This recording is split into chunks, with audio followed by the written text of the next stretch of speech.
les conférences du Centre d'histoire de la Résistance et de la Déportation. Historiens, universitaires, spécialistes livrent l'état de leurs recherches en cours.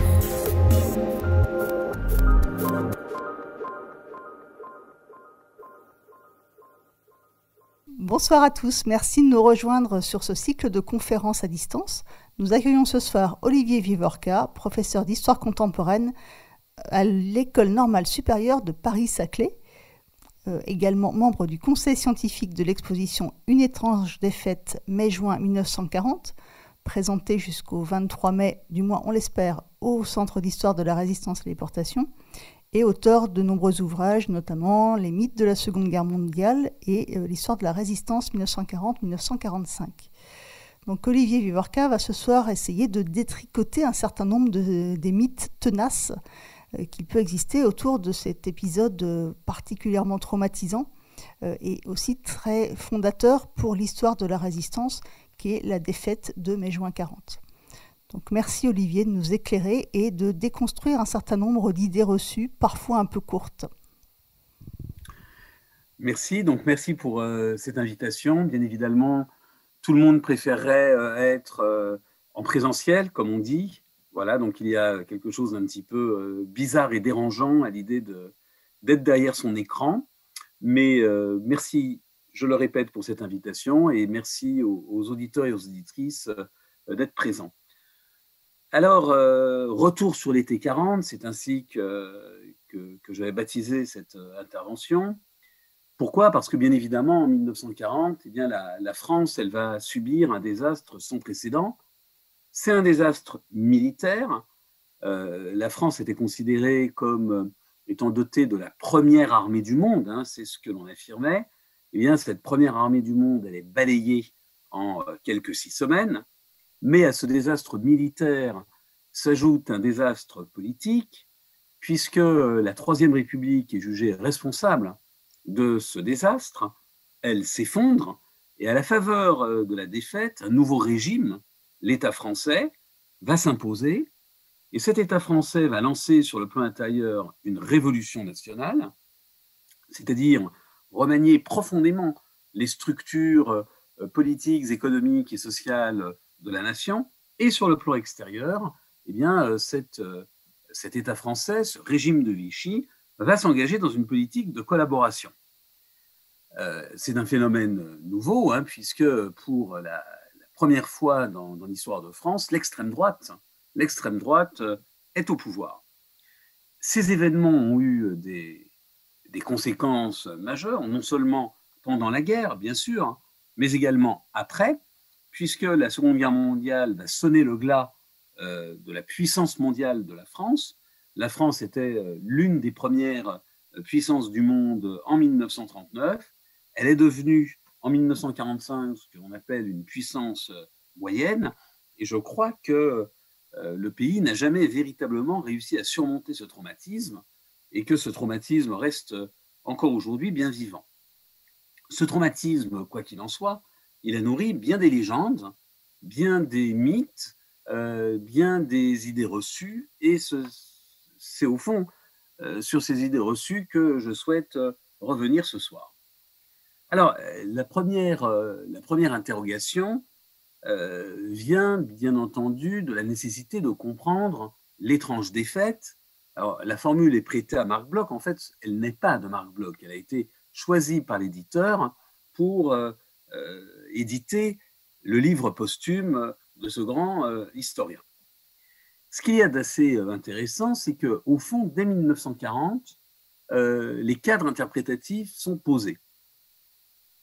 D'une part, nous avons un De Gaulle qui affirme, je cite, que infiniment plus que leur nombre, ce sont les chars, les avions, la tactique des Allemands qui nous font reculer. Donc, nous avons au fond un désastre qui est un désastre circonstanciel. À l'inverse, pour Philippe Pétain, trop peu d'enfants, trop peu d'armes, trop peu d'alliés, voilà les causes de notre défaite. Donc, on le voit, pour les uns, Charles de Gaulle, la défaite repose sur un temps très court et une conduite des opérations défaillantes, donc inscrite dans une chronologie très resserrée. Et pour les autres, Philippe Pétain, elle s'inscrit dans un temps long, un temps long qui remonte au bas mot au lendemain de la guerre de 14-18, sans doute d'ailleurs au lendemain de la défaite de 1870, peut-être même au moment de la Révolution française. Donc, on le voit, au fond, ces cadres interprétatifs sont posés dès 1940 et ne vont ne vont plus varier à partir de cette date, même si, bien entendu, nous avons des nuances.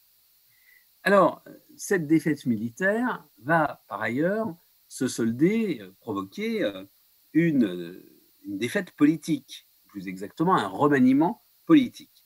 Et de ce point de vue, le vote des pleins pouvoirs au maréchal Pétain, qui intervient, je le répète, le 10 juillet 1940, invite à la réflexion. Pourquoi? Parce que ce vote du 10 juillet 1940, il a été présenté comme le fruit de la panique, panique d'élus qui auraient été abasourdis par la défaite. Au fond, ce 10 juillet 1940, c'est une nouvelle journée des dupes, et c'est la version qu'a proposée Jules Jeanneney, président du Sénat, qui évoque, je cite, l'enthoullage dont les députés et les sénateurs auraient été victimes. Léon Blum, pour sa part, dans un texte très célèbre, évoque la grande peur qui aurait régné à Vichy. Je cite, « Ce qui agissait, c'était la peur des bandes de Doriot dans la rue, la peur des soldats de Végan à Clermont-Ferrand, la peur des Allemands qui étaient à Moulins. » Voilà ce qu'il déclare lors du procès de Philippe Pétain. Autre idée également, et c'est une idée que l'on retrouve à droite, pour des raisons tout à fait évidentes, c'est la Chambre du Front populaire qui aurait voté les pleins pouvoirs. Et de fait, les députés qui s'expriment le 10 juillet ont été élus en 1936.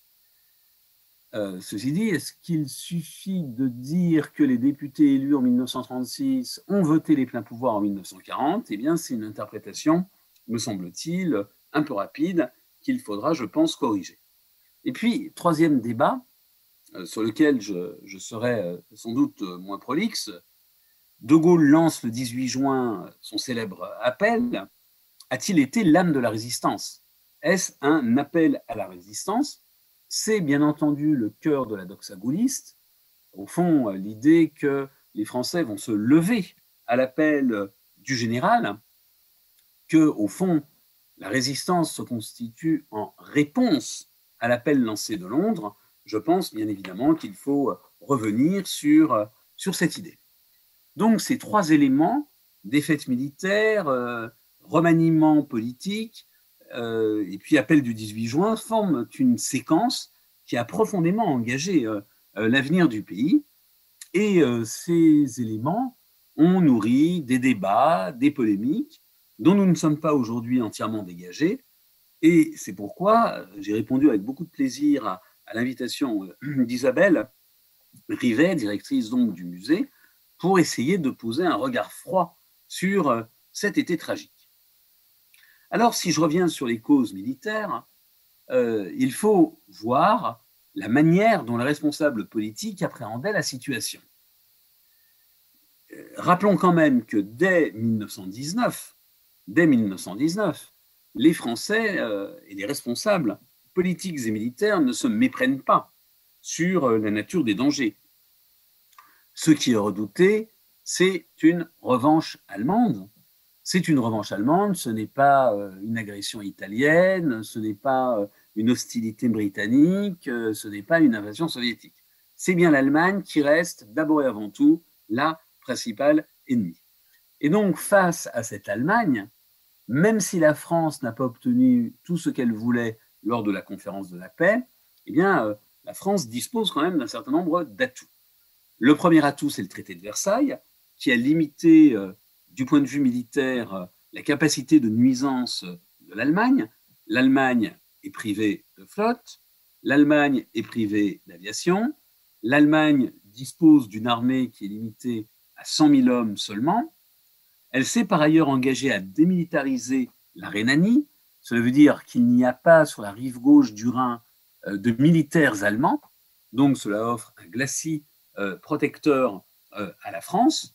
Mais cette idée que, au fond, le traité de Versailles garantit garantit la paix, eh bien, cette idée, elle est bouleversée par l'arrivée d'Adolf Hitler à la chancellerie le 30 janvier 1933, puisque précisément toute l'ambition d'Adolf Hitler est de réviser le traité de Versailles, ce qu'il s'emploie à faire de manière unilatérale en rétablissant la conscription, en créant une marine de guerre, une armée de l'air également, le tout en 1935, et en 1936, eh bien, il remilitarise la Rhénanie.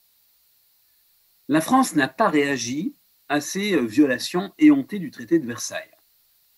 Et cette atonie, cette aboulie, surprend. Alors, il faut peut-être rappeler que, d'abord, la France, comme le Royaume-Uni, éprouve peut-être un sentiment de culpabilité.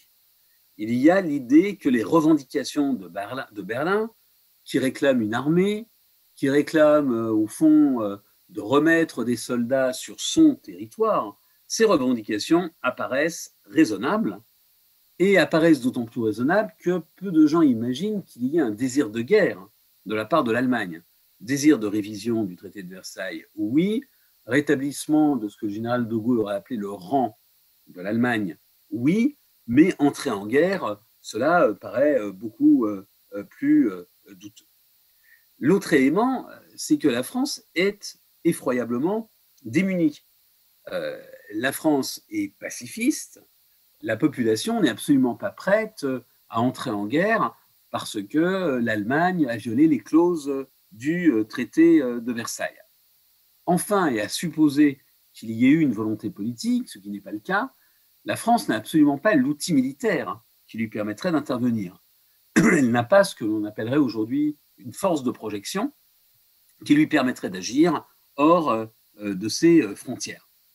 La France, donc, laisse faire, et laisse faire d'autant plus que Londres, qui est sensible à l'équilibre européen, on connaît la politique traditionnelle de Londres, qui est d'éviter qu'il y ait une puissance hégémonique sur le continent européen, eh bien Londres prend systématiquement le parti de Berlin dans les années 20 comme dans les années 30, tout simplement parce que Londres estime qu'il y a un équilibre des puissances qui, du coup, l'avantage. Et donc, Londres veut mener ce qu'on appelle une politique d'apaisement, d'appeasement, dont Chamberlain est bien évidemment le symbole, et Paris suit la gouvernante anglaise en espérant calmer la voracité de Hitler et donc, bien entendu, ménager la paix.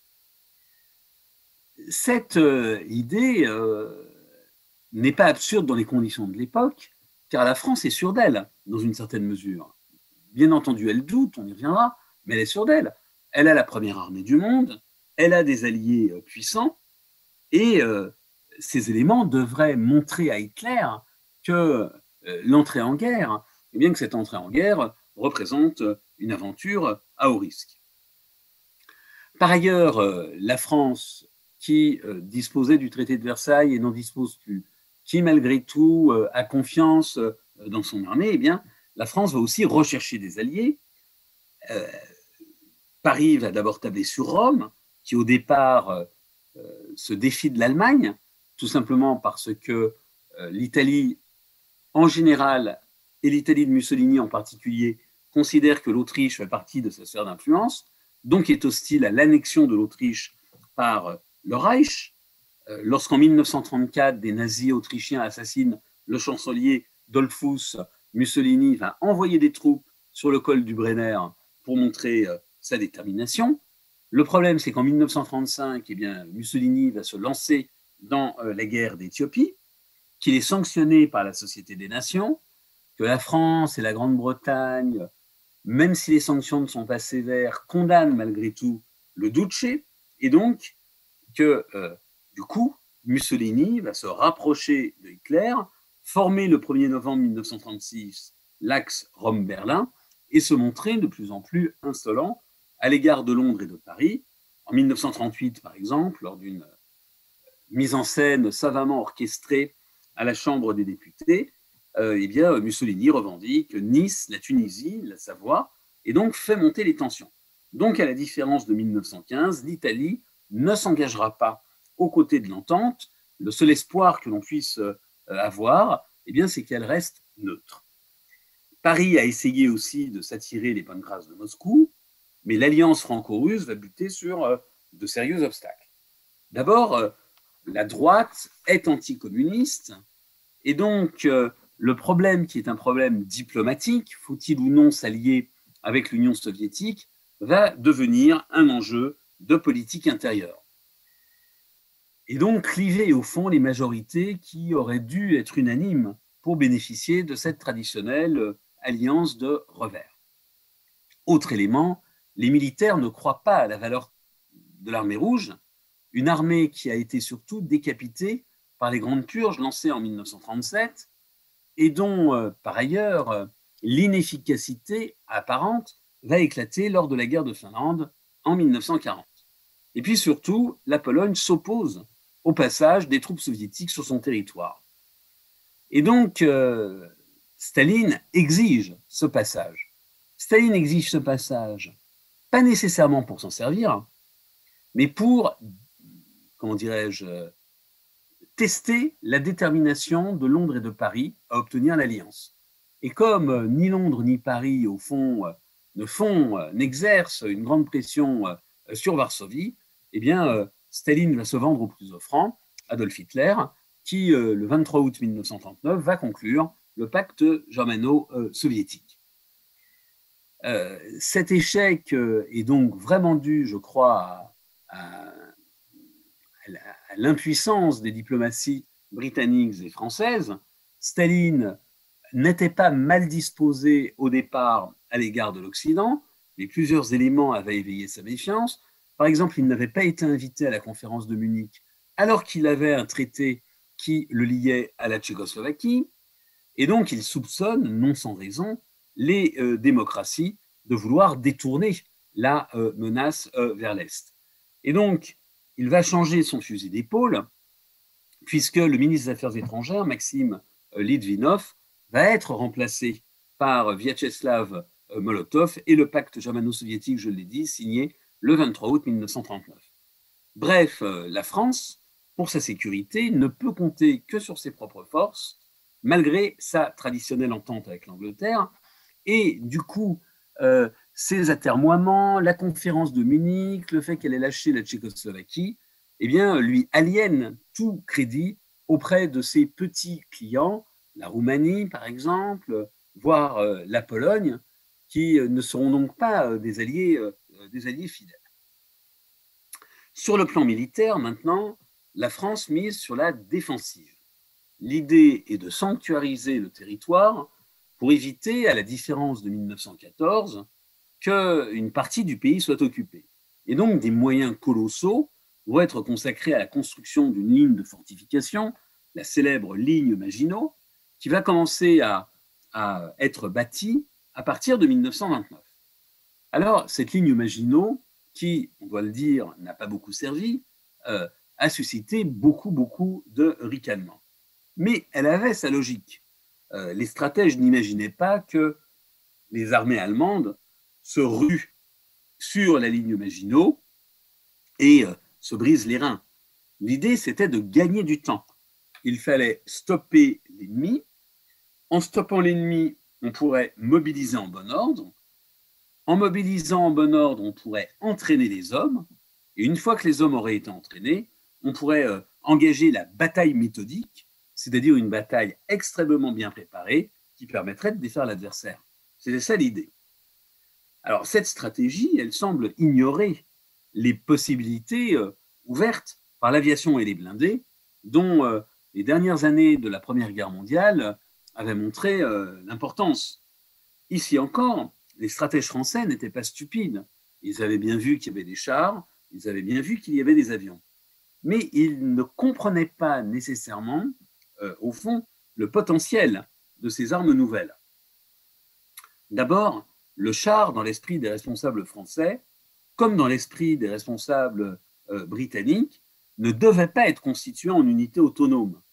La mission principale des chars était de soutenir les fantassins, de protéger les fantassins par leur puissance de feu. De même, l'aviation, elle avait surtout une mission de bombardement et de reconnaissance. C'est l'époque où des stratèges comme l'italien Douhet où l'Américain Mitchell explique qu'on peut gagner la guerre par les airs, hein, ce qui évitera les pattes sanglants, hein, cette impasse sanglante de 1915, 1916, 1917, des tranchées.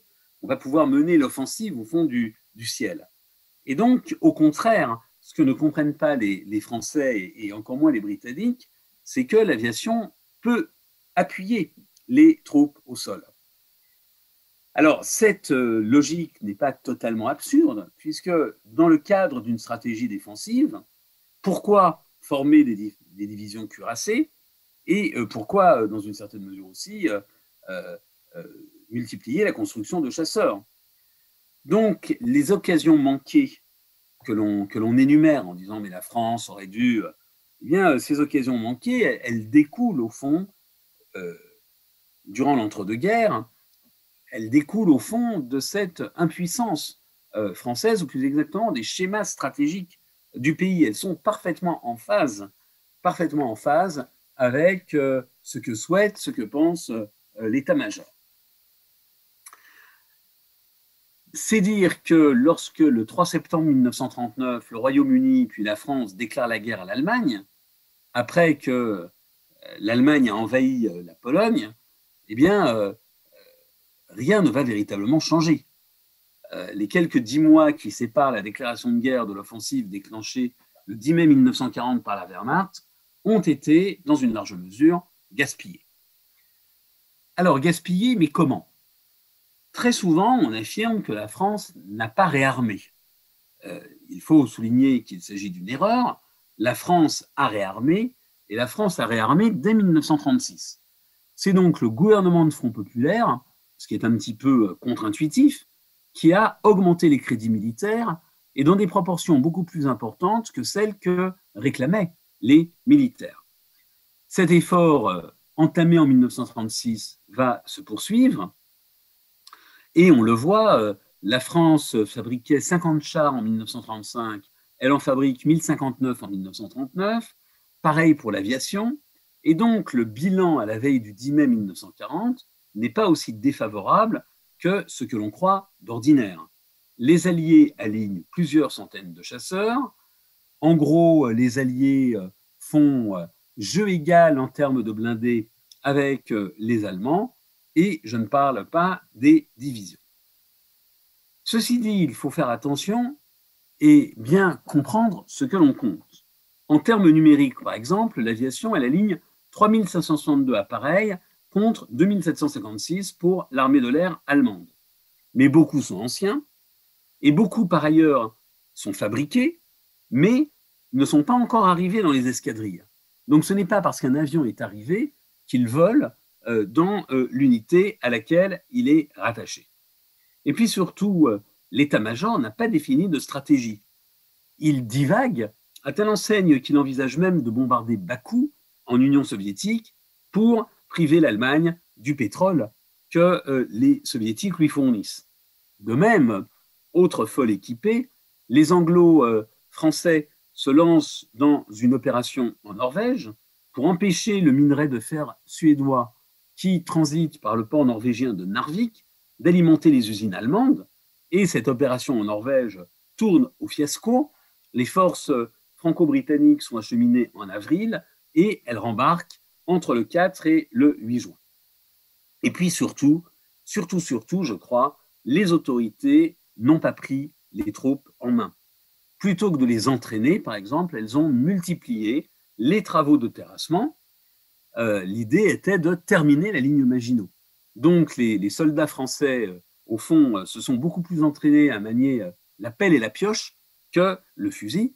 Beaucoup n'ont jamais entendu le son du canon, beaucoup n'ont jamais entendu le bruit des bombes, et lorsqu'ils vont entendre le son du canon, lorsqu'ils vont entendre le bruit des bombes, eh bien, ils vont être absolument paniqués, et beaucoup de scènes de panique se produisent en mai 1940 et expliquent dans une certaine mesure le désastre.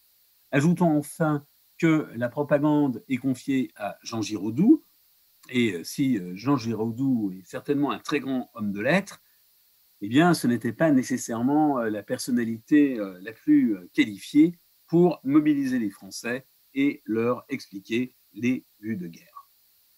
Donc le 10 mai 1940, brutalement, les Allemands passent à l'offensive sur le front ouest. Le plan a été élaboré par un stratège qui s'appelle Manstein, et ce plan est d'une simplicité biblique. Les Allemands vont attaquer aux Pays-Bas. Alors l'idée qu'il faille attaquer aux Pays-Bas, violer la neutralité néerlandaise, ce qui n'avait pas été le cas en 1914, s'explique. Il ne faut pas que les Britanniques puissent disposer de bases aériennes sur le continent. Et donc, les Pays-Bas sont le plus proche de l'archipel britannique. Les Allemands vont également attaquer en Belgique, mais il s'agira d'une feinte, car la véritable attaque se produira plus au sud dans les Ardennes, plus au sud à Sedan. Il s'agit donc, je le répète, d'une feinte, et on a comparé ce plan, au fond, à une corrida. Le toréador agite le drapeau rouge, et le drapeau rouge, c'est l'attaque dans les Pays-Bas, l'attaque aux Pays-Bas et en Belgique. Et en fait, la banderille va être plantée à un autre endroit. Cet autre endroit, c'est les Ardennes. Donc la Wehrmacht va miser sur la surprise stratégique, et cette surprise stratégique va jouer à plein. Car le général Gamelin, qui commande les forces britanniques et françaises, va ordonner d'appliquer une manœuvre totalement incompréhensible qui s'appelle la manœuvre d'Île-Bréda. L'idée, c'est que les troupes françaises et britanniques vont marcher à la rencontre de l'ennemi, mais marcher à la rencontre de l'ennemi en Belgique, d'Île, et aux Pays-Bas, la ville de Bréda. L'idée n'est pas totalement absurde. Il s'agit donc de raccourcir les lignes, de faciliter l'acheminement du matériel et des renforts. L'idée de ce plan, c'est aussi de protéger le territoire français, bien entendu les hommes, mais aussi le potentiel industriel du Nord. L'idée, enfin, c'est d'espérer, en se joignant aux troupes belges et néerlandaises, de profiter au fond du potentiel militaire de ces deux pays, et notamment de la Belgique, à peu près 650 000 hommes et une vingtaine de divisions. Dans le même temps, ce plan est totalement irréaliste. Pourquoi ? Parce que les Belges ont refusé haut et fort de préparer une riposte commune. Le roi Léopold III, en 1936, a solennellement réaffirmé la neutralité de son pays, et donc il n'y a pas eu véritablement de conversation d'état-major entre la France et la Belgique. Par ailleurs, les Belges espéraient qu'un fort, le fort d'Eben Emael, non loin de la frontière néerlandaise, retarderait l'offensive. Or, ce fort va tomber, tout simplement parce qu'il était puissamment défendu, sauf sur les toits, et les Allemands envoient des divisions aéroportées. L'autre élément qui va véritablement provoquer la catastrophe, c'est qu'à cette manœuvre d'Île s'ajoute la variante Bréda, aller jusqu'à Bréda pour opérer leur jonction avec les troupes néerlandaises. Et donc, du coup, ce qu'il se passe, c'est que les forces françaises vont s'engager toujours plus au nord, comme si, au fond, elles grimpaient sur un tronc dont elles s'éloigneraient de la base.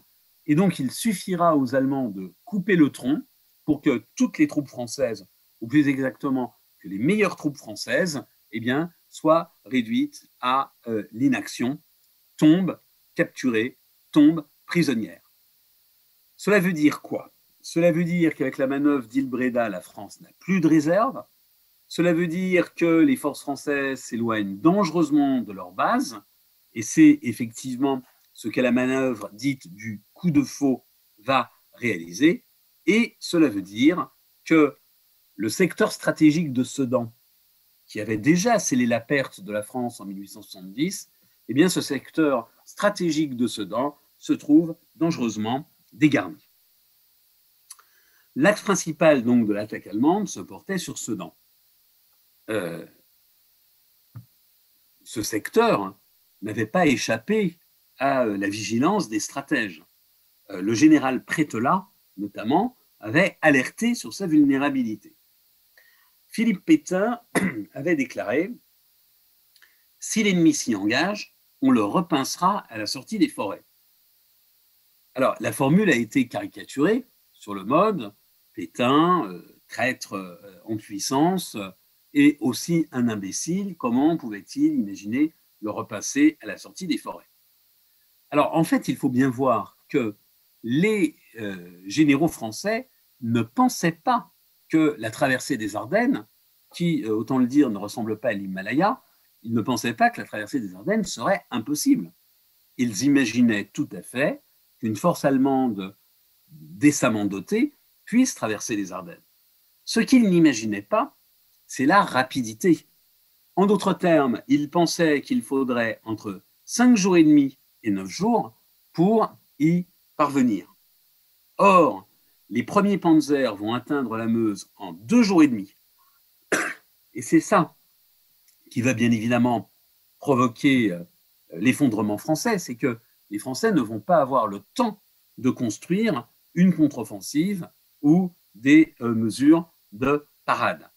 La zone, elle est, je l'ai dit, insuffisamment fortifiée, elle n'est gardée que par des troupes de second ordre qui, dès le premier assaut, vont s'enfuir, choqués, paniqués par les Stukas, choqués et paniqués par le tir des canons. Et dans le secteur clé de Bulson, un capitaine va même être victime d'une hallucination. Il annonce le 13 mai que les chars allemands arrivent.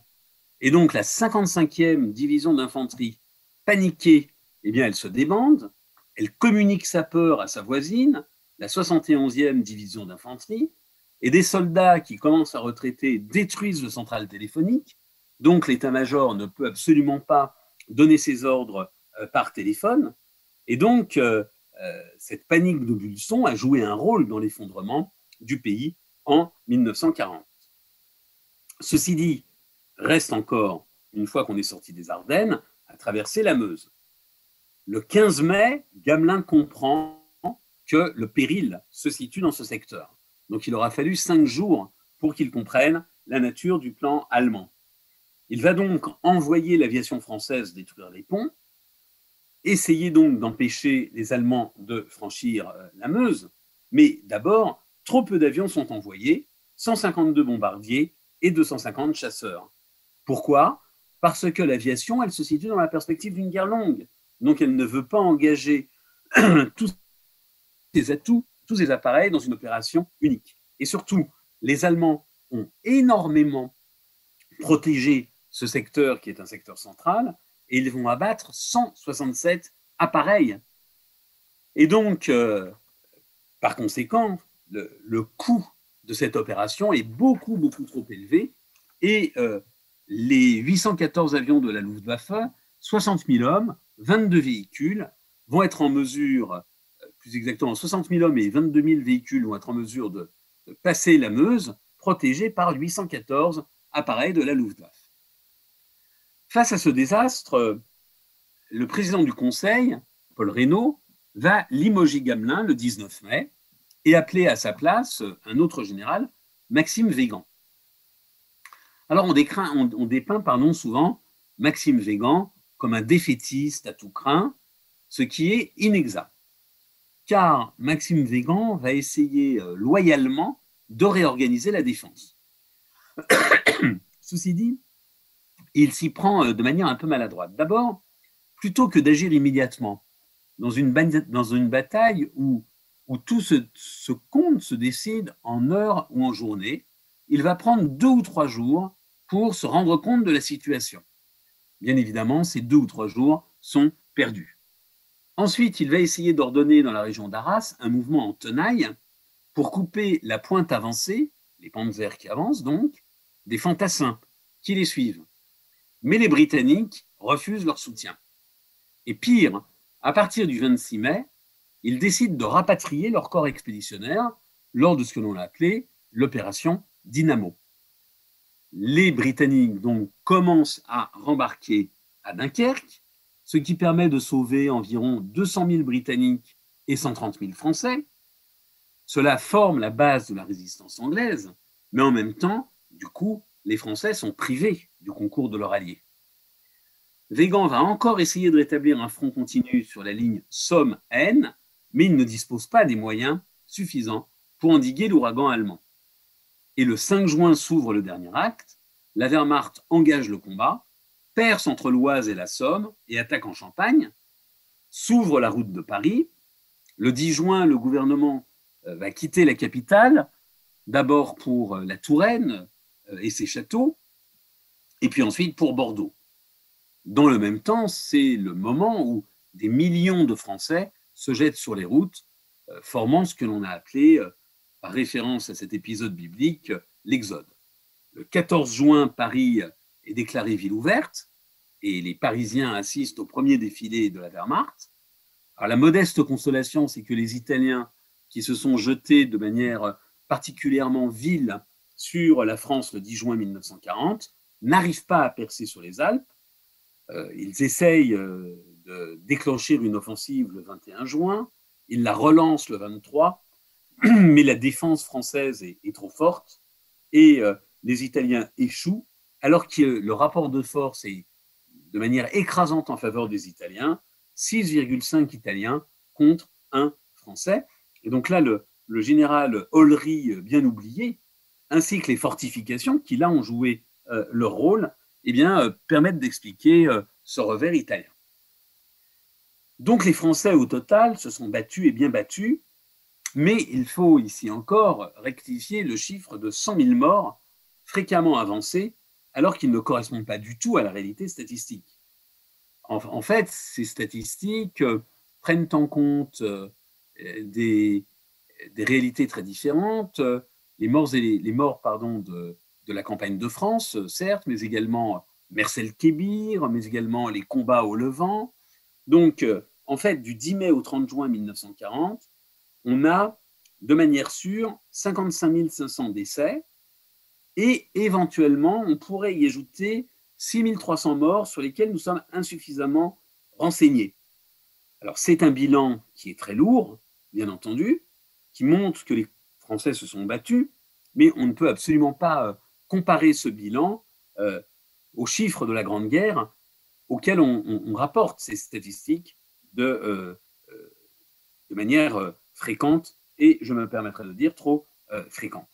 Donc, on le voit bien, le problème n'a pas été un problème, comment dirais-je, de matériel, même si on peut considérer que les chasseurs français sont inférieurs aux chasseurs français.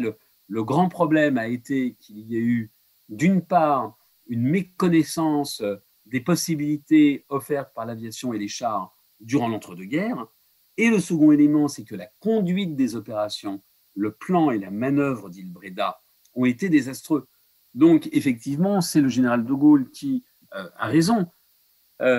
C'est parce que les forces françaises ont été mal menées en 1940 qu'elles ont perdu la guerre, et non en raison… Ce que je veux dire, c'est que, pour procéder de manière différente, c'est que avec le même matériel, avec le même nombre d'hommes, il aurait été tout à fait possible en 1940 d'éviter la défaite si les armées avaient été mieux commandées, les soldats mieux entraînés, et si Gamelin ne s'était pas aussi imprudemment engagé dans la manœuvre d'Île Bréda. Car la victoire de 1940 dépeinte comme le succès du Blitzkrieg, rappelons que le terme a été forgé après 1940, eh bien, cette victoire, elle a dû beaucoup à la chance, à des hasards et aux très grandes faiblesses de la France et du Royaume-Uni. Alors, il reste à solder politiquement les comptes et donc à aboutir à un règlement politique de cette défaite militaire.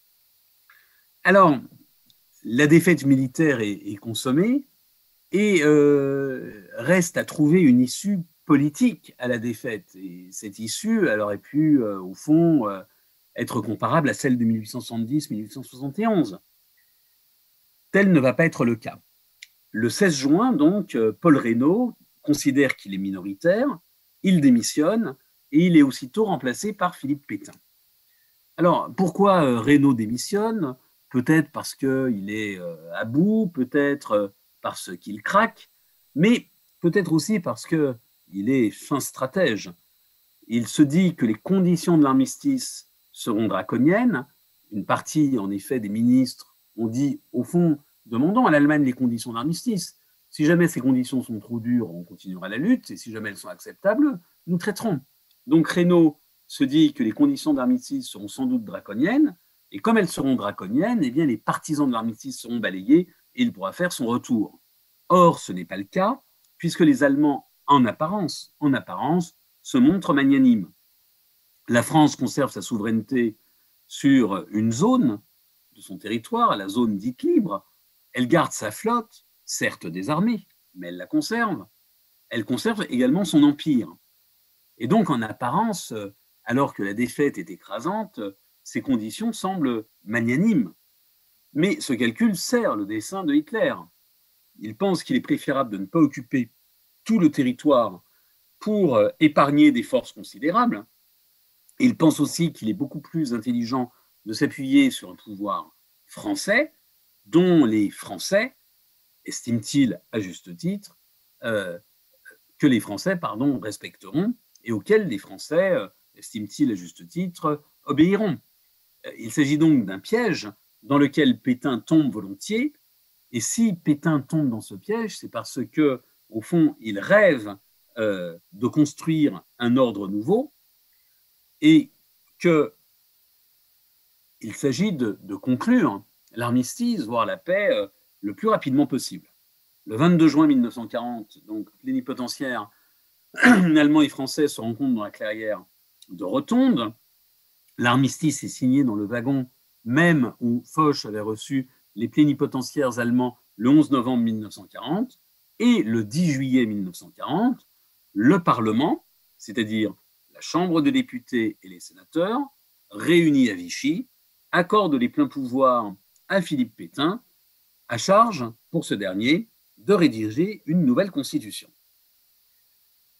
Ce vote, donc, a suscité une avalanche de débats et de polémiques, et je vais essayer donc de revenir sur cet acte fondateur. Premier élément, ce vote était-il légal? Alors, première question que l'on peut se poser, le nombre de votants. Est-ce qu'il y avait à Vichy suffisamment de députés et de sénateurs pour qu'une sorte, au fond, de quorum soit atteint? Réponse oui.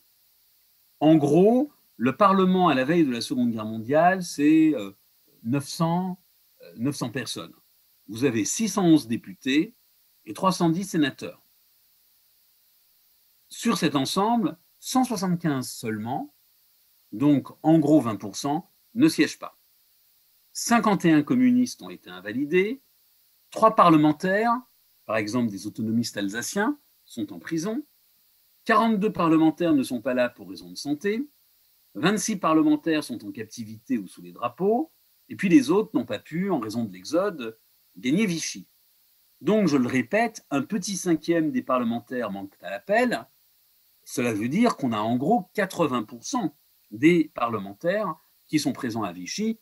80% dans les conditions de l'époque, on ne peut absolument pas considérer que ces parlementaires ne sont pas en nombre suffisant pour, au fond, afficher l'illégitimité du vote du 10 juillet 1940.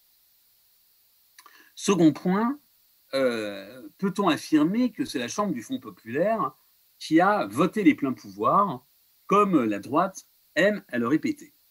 Alors, il faut ici faire attention. Sur ces parlementaires qui sont à Vichy, qui sont présents à Vichy, eh bien, vous avez 570, et non 569, quand on l'affirme trop souvent, qui votent les pleins pouvoirs. Les opposants, en revanche, sont minoritaires. On compte en effet dans les opposants les 80 parlementaires qui votent non. On peut intégrer également les 27 parlementaires qui s'embarquent sur un paquebot le 21 juin 1940, le Massilia. On peut ajouter également une vingtaine qui s'abstiennent.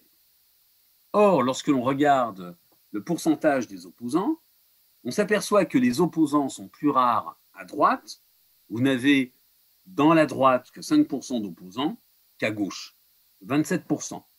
Vous avez au fond, pour reprendre la chose de manière plus plus parlante peut-être, un parlementaire de droite sur 20 qui s'oppose d'une manière ou d'une autre à ses pleins pouvoirs, et vous avez d'une manière ou d'une autre, en gros, un parlementaire de gauche sur 3 qui s'oppose au plein pouvoir du maréchal Pétain. Ceci dit, phénomène intéressant, on affirme souvent que les communistes n'ont pas participé au vote. Je rappelle que le Parti communiste a été interdit en septembre 1939, que leurs élus ont été déchus en janvier 1940. Mais les élus avaient la possibilité de se désolidariser du parti. Et donc, contrairement à ce qu'on affirme, on a 14 parlementaires, 6 devant communistes, qui sont présents à Vichy. Et ce qu'il y a d'intéressant, c'est que sur ces 14, 6 devant, 8 votent les pleins pouvoirs. Ceci dit donc, affirmer que c'est la Chambre du Front populaire qui a voté les pleins pouvoirs paraît pour le moins outrancier. D'abord, on a quand même une majorité de communistes qui ne siègent pas, une soixantaine.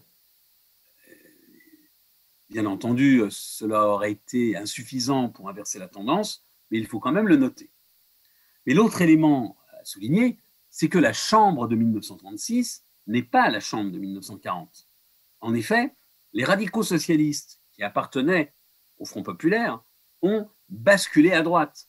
Et c'est ce qui explique que Paul Reynaud, qui contrairement à son prédécesseur, Édouard Daladier, n'est pas un radical socialiste, il appartient à un parti de la droite modérée qui s'appelle l'Alliance démocratique, c'est ce revirement donc des radicaux socialistes qui explique qu'un homme de droite, Paul Reynaud, ait été élu président du Conseil.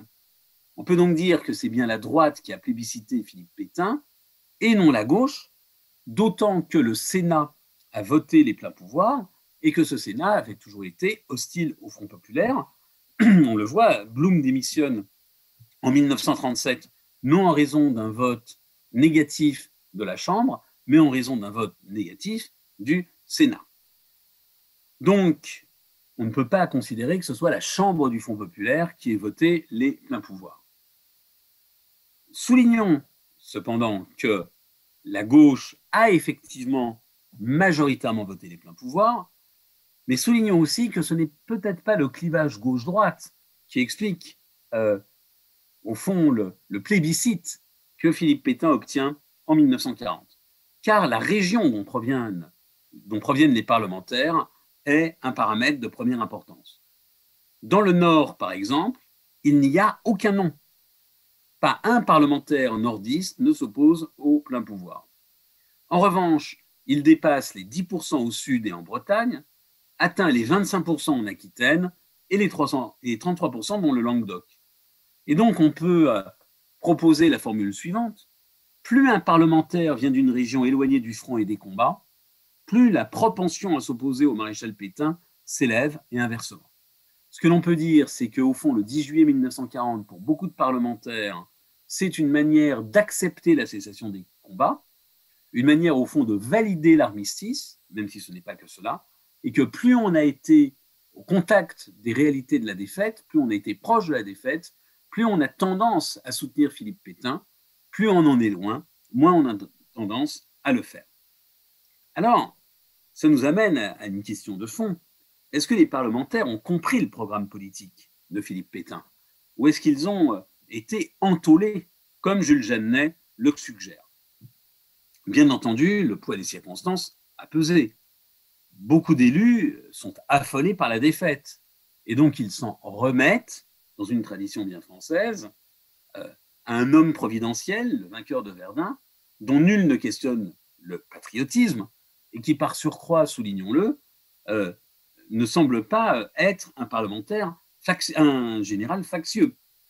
Ceci dit, les parlementaires disposent quand même de beaucoup d'indices pour comprendre la voie dans laquelle la France va s'engager. Par exemple, Pierre Laval, à Bordeaux, puis à Vichy, explique aux parlementaires ce que sera son programme. Et voilà ce qu'il déclare le 6 juillet. La démocratie parlementaire a perdu la guerre, elle doit disparaître pour céder la place à un régime autoritaire, hiérarchisé, national et social. De même, le projet de constitution doit garantir les droits de la famille, du travail et de la patrie. Voilà ce sur quoi votent les parlementaires. Or, c'est la devise du parti extrêmement nationaliste et conservateur, le PSF du colonel de La Rocque. Donc on s'imagine bien que ça ne va pas être un régime ultra-républicain et ultra à gauche. Un parlementaire, Pierre Massé, avait demandé que la Constitution garantisse aussi les droits de la liberté individuelle. Laval lui rétorque: si vous entendez par liberté individuelle le droit pour tous les métèques et les étrangers, je préciserai par exemple que personne ne pourrait être député s'il n'est français depuis plusieurs générations. C'est notre manière à nous de faire de la politique raciale. Donc on ne peut absolument pas affirmer que les élus n'aient pas perçu les perspectives dans lesquelles le régime entendait s'inscrire. En d'autres termes, il faut bien conclure, le vote du 10 juillet est un vote de circonstance, mais c'est aussi un vote d'adhésion.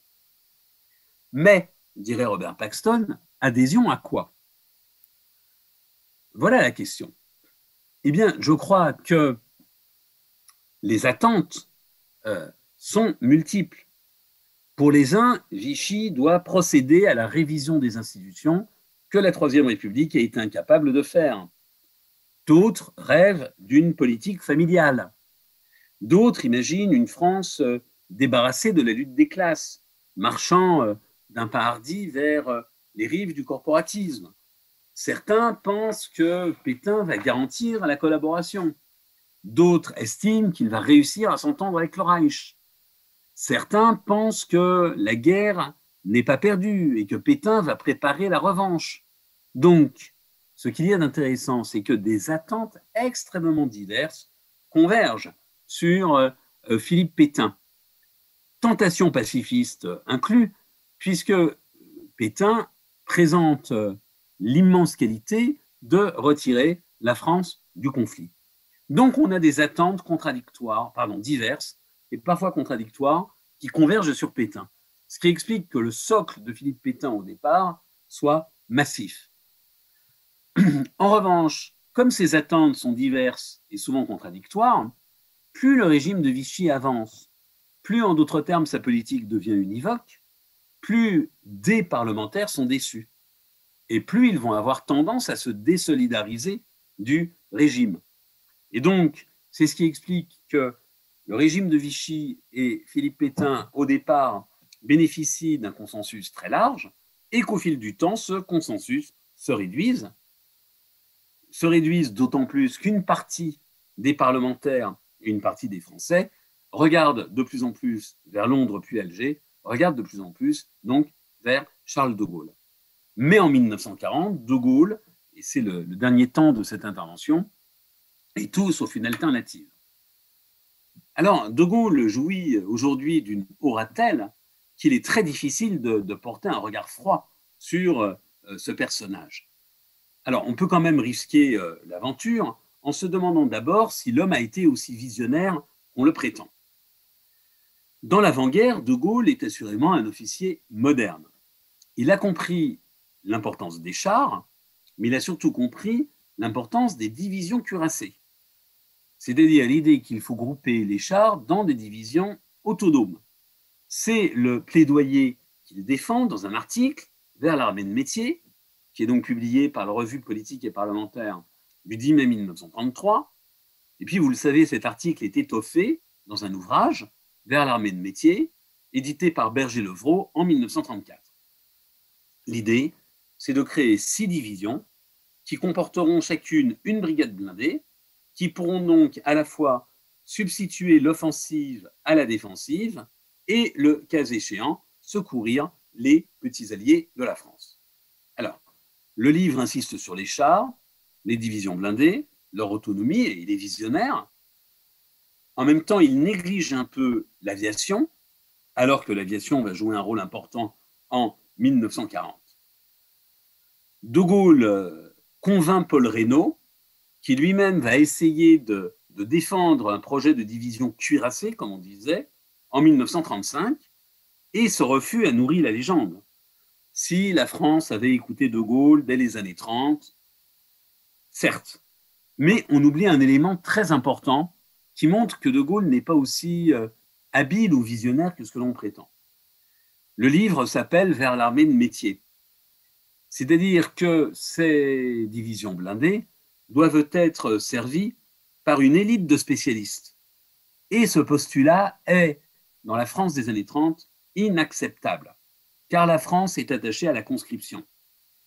Donc De Gaulle n'a pas compris un élément capital, c'est qu'en liant le sort des divisions cuirassées à la défense de l'armée de métier, d'une armée de métier, son projet n'avait aucune chance de passer dans les conditions de l'époque. Et donc, de ce point de vue, De Gaulle a été extrêmement malhabile politiquement. Alors, on sait ensuite que le colonel va être nommé à la tête de la 4e division cuirassée le 11 mai, qu'il remporte un succès tactique à la bataille de Montcornet le 17, que le 6 juin, il devient sous-secrétaire d'État à la guerre et à la défense nationale, et il juge qu'il ne peut plus agir dans le cadre du gouvernement, et il songe à démissionner. Et là, Georges Mandel lui conseille de ne pas remettre sa démission. Et c'est effectivement un élément important, parce que le fait d'être resté ministre, même s'il est sous-secrétaire d'État, lui confère un fragment de légitimité qu'il n'aurait pas eu s'il avait été une simple personnalité, un simple général. Il s'envole donc pour Londres le 17 juin et lance le lendemain son célèbre appel. Alors, est-ce que l'appel est visionnaire? Oui, bien sûr. D'abord, De Gaulle comprend que la guerre est mondiale. Or, beaucoup de responsables politiques pensent que l'Allemagne a triomphé et que la Grande-Bretagne va se rendre et que la guerre va s'arrêter là. De Gaulle, lui, comprend que la guerre ne va pas s'arrêter là parce qu'il sait que l'Angleterre ne se rendra pas et qu'il pense, et là c'est quand même très bien vu, que les États-Unis et l'Union soviétique entreront tôt ou tard dans le conflit. L'autre élément, c'est que De Gaulle, et c'est ce qui va lui donner une position extrêmement forte, n'a aucune indulgence parce qu'il n'a aucune espérance en Philippe Pétain. De Gaulle connaît Pétain, il a été son nègre, son ghost writer durant l'entre-deux-guerres. Les deux hommes se sont d'ailleurs brouillés pour cette raison même. Et donc De Gaulle connaît Pétain. Et il sait que Pétain ne va pas être l'âme d'une hypothétique résistance. Au contraire, Pétain, vu son caractère, vu les forces qui le soutiennent, ne pourra que se ruer à la servitude. Ceci dit, soulignons-le aussi, aux yeux de Gaulle, le crime de Pétain n'est pas de construire un État dictatorial et réactionnaire, même si De Gaulle n'a aucune sympathie pour les dictatures. Le crime de Pétain est d'avoir signé l'armistice, car par cet acte, il retire la France de la guerre et lui interdit de siéger à la table des vainqueurs. C'est pourquoi le projet gaullien, et c'est en cela aussi qu'il est visionnaire, le projet gaullien est de construire un État et non pas une simple force militaire. C'est cet État qui pourra incarner la vraie France et réclamer pour le pays meurtri ses droits au jour de la victoire. Alors on voit le caractère complètement délirant du pari du général de Gaulle.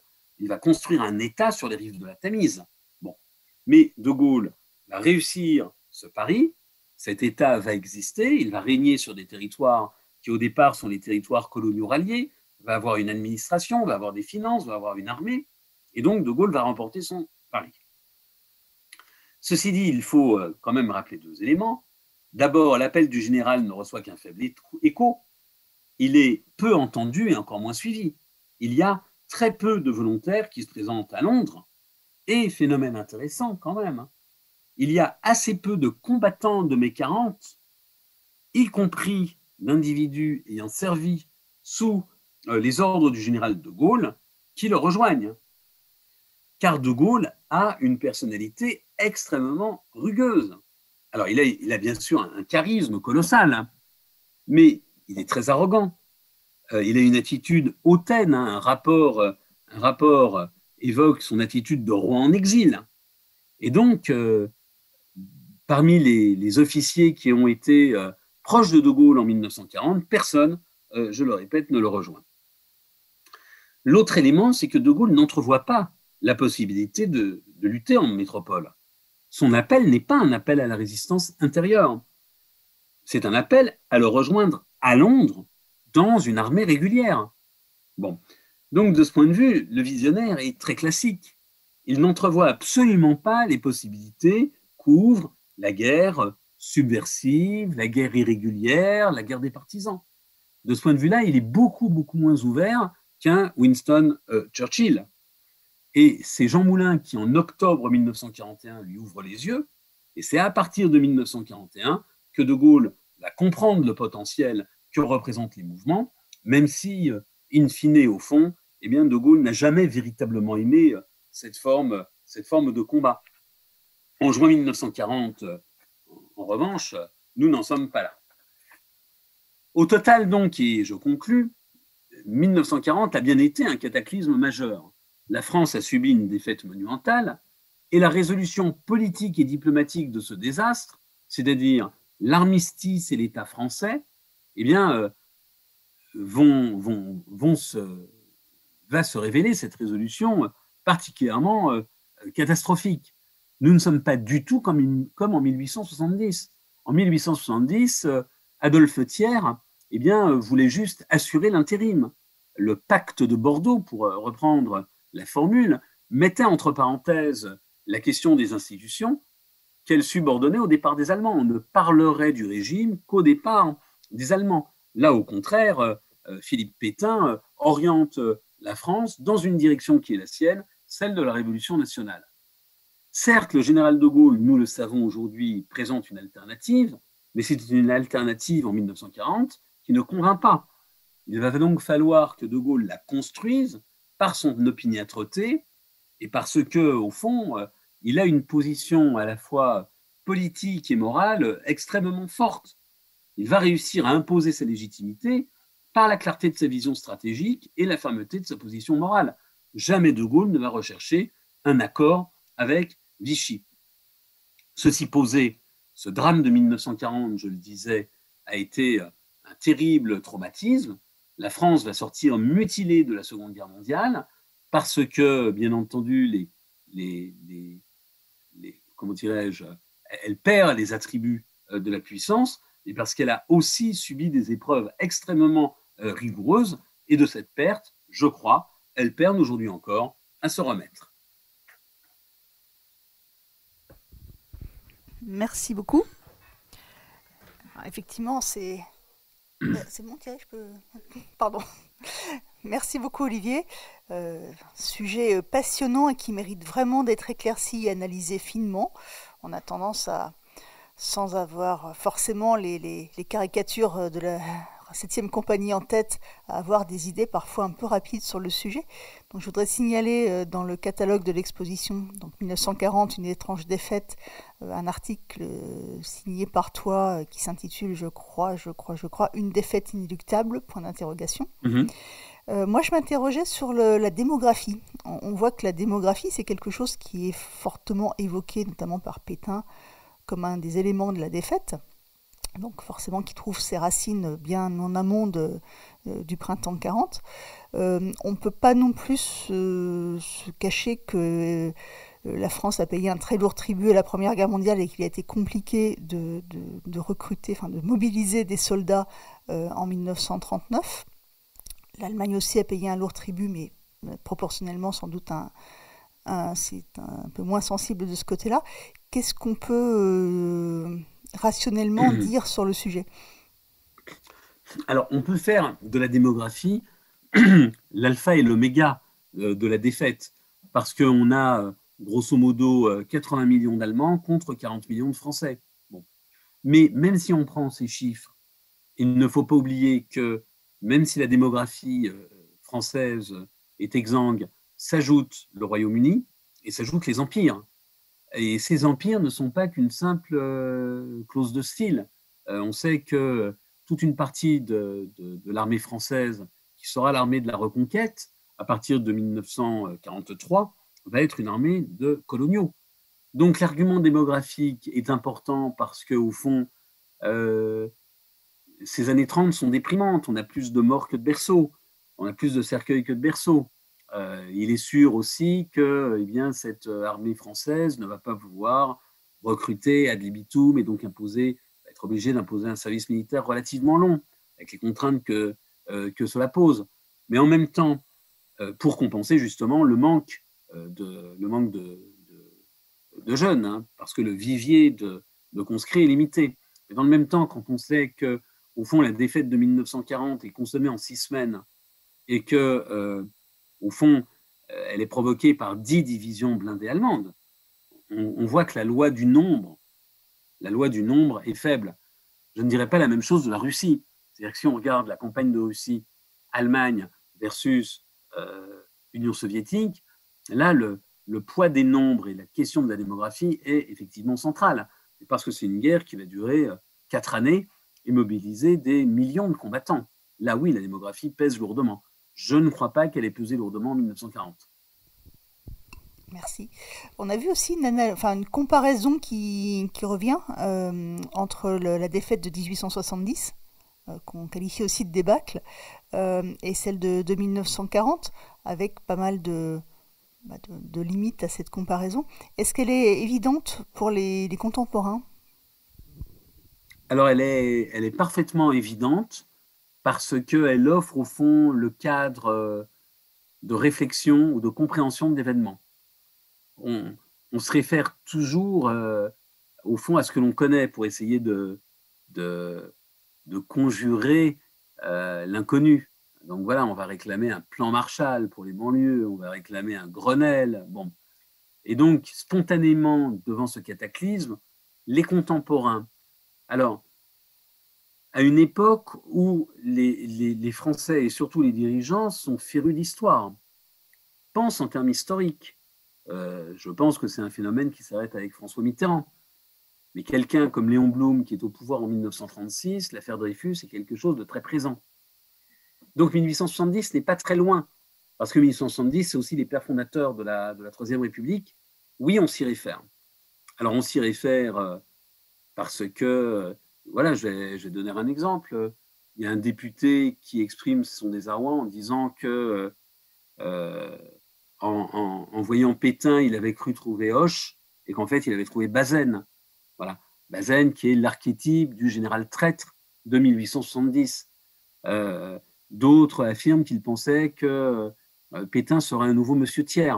Donc effectivement, cette idée qu'au fond, 1940 ressemble à 1870 est très présente. Oui, tout à fait. On a vu la place importante de la France jusqu'en 1939 à l'échelle mondiale. Comment est-ce que cette défaite est reçue à l'étranger? Alors à l'étranger, elle est reçue, je pense, avec sidération. Sidération. L'ambassadeur américain Bullitt n'en croit pas ses yeux. Elle est reçue avec consternation parce qu'au fond, tout le monde pensait que la guerre serait longue et tout le monde pensait que la France résisterait, que la France et le Royaume-Uni résisteraient. Donc il est clair que pour Staline, par exemple, la défaite de la France est une mauvaise surprise. Il tablait sur une guerre longue, il espérait que l'Allemagne et les démocraties occidentales s'épuiseraient dans une guerre longue. Ce calcul est déjoué. Donc incontestablement, très rares sont ceux qui se réjouissent de la défaite française, mais très peu l'ont pressenti. Donc il y a véritablement, je crois, un effet de sidération qui s'empare des capitales et des peuples. Et y compris des peuples colonisés. Ah oui, c'est une tarte à la crème de se dire que la France était invincible et qu'à partir du moment où effectivement cette puissance blanche est vaincue, eh bien, à partir de ce moment-là, comment dirais-je, les lignes vont bouger. Les lignes vont bouger. Le blanc n'est plus invincible. La puissance française vacille sur ses bases. Et donc, un très gros coup est porté à l'image et au prestige de la France, indiscutablement. Gilles Vergnon, le commissaire de l'exposition, a une formule assez fracassante qui est sans défaite de la France, pas de Shoah. Elle est marquante, cette phrase. Comment est-ce qu'on peut l'expliquer? Ce que l'on peut dire, c'est que la Shoah est le fruit d'une volonté, bien évidemment, d'un dessein génocidaire, mais qu'en même temps, la Shoah est le fruit des circonstances. Donc si la France avait résisté, Hitler n'aurait peut-être pas essayé de s'en prendre à l'Union soviétique. Bon, donc voilà, on est effectivement dans une histoire faite de si, hein, dans ce qu'on appelle une histoire contrefactuelle ou une uchronie. Donc bien évidemment, ça fait partie des grands hasards malheureux, et ces grands hasards malheureux ont bien évidemment des conséquences. Et les conséquences, c'est que à partir du moment où il va y avoir une impasse militaire en Union soviétique, la Shoah va se mettre en place, des phénomènes de radicalisation vont se mettre en place, et l'armée rouge envahit aussi l'Union soviétique parce que la France a été battue. Donc bien évidemment, il y a un lien. Merci donc, de cet éclairage. Donc, ça nous aide à penser cet événement qui a eu 80 ans l'an dernier, mais dont évidemment la commémoration a été un peu occultée par les conditions sanitaires. Merci beaucoup Olivier. Donc, je rappelle cet article dans le catalogue de l'exposition pour aller plus loin dans cette compréhension. Merci et bonne soirée. Merci. Les conférences du Centre d'histoire de la résistance et de la déportation. Historiens, universitaires, spécialistes livrent l'état de leurs recherches en cours.